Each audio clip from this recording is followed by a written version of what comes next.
So I told this story at a small gathering here in the city, and 3 people asked, but he must have had money before. He must have known the right people.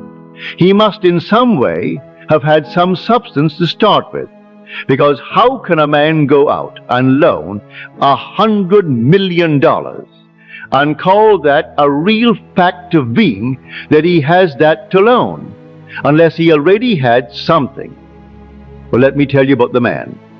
A few years ago in this city, a gentleman sought an audience before the meeting. We went across the street into a little park, and he said to me that he had an insoluble problem.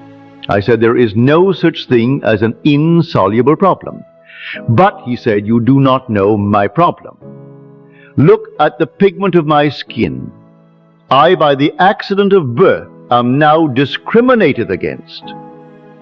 The opportunities for progress in this world are denied me just because of the accident of birth that I was born a colored man. Opportunities for advancement in every field. Neighborhoods that I would like to live in and raise a family, I couldn't move in. Where I would like to open up a business, I couldn't move into that area. Then I told him of my teacher, Abdullah. He had the same color skin, yet he would never allow anyone to refer to him as a colored man. He refused to accept that his color determined his place in the world. He was very proud of being a Negro. And Abdullah said to me, Neville, you must first start with self. Find self. Don't be ashamed ever of the being you are. Discover it and start the changing of that self. So I told this gentleman that there was no cause outside the arrangement of his own mind. The signs were there, the restrictions seemed real, yet I suggested that he first change his concept of himself. For no man cometh unto me save I call him. The secret being within man, the sum total of all his beliefs, draws unto itself that which is in harmony with itself. For man continually meets that which corresponds to what he believes himself to be.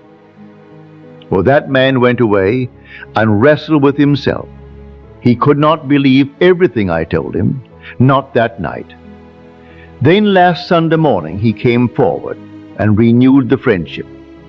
He took me next door to show me the fruit of this teaching. He said, Neville, it took me almost 3 years to overcome that fixed idea that I, by the accident of birth, would be a secondary citizen. But I overcame it.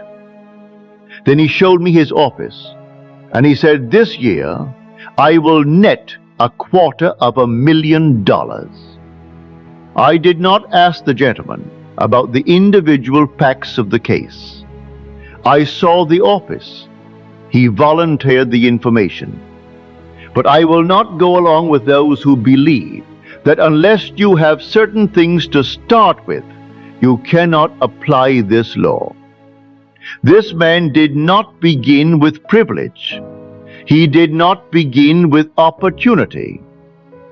You can start now from scratch and choose the being you want to be.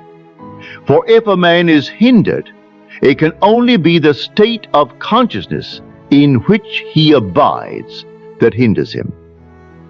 Man is freed or constrained by reason of the state of mind in which he persists. He did not overcome the world. He overcame the old man. The man who believed that by the accident of birth he was a secondary citizen. And when that man died, the barriers died with him.